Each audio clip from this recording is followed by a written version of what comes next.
Pemerintah Kota Makassar telah melakukan job fit untuk merotasi posisi jabatan di seluruh SKPD Pemkot Makassar. Hal ini diakui Wali Kota Makassar Muhammad Ramdan Pemantau yang menyebut akan segera melantik pejabat di posisi yang baru pada awal tahun 2023 mendatang. Seluruh pejabat eselon 2 Pemkot Makassar diakui akan mengalami pergeseran jabatan. Bahkan tak tanggung-tanggung pejabat yang mendapat rapor merah kemungkinan akan diistirahatkan atau non-job. Sementara 3 posisi yang kosong akan diisi oleh pejabat melalui hasil penilaian job fit 2022.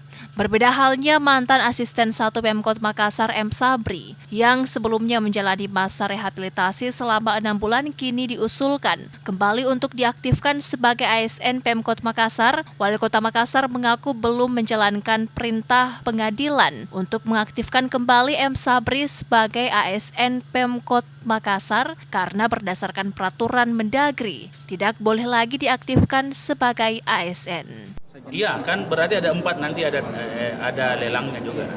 Bawal kira-kira berapa persen yang bergeser bawal dari job fit ini? Kayaknya banyak itu.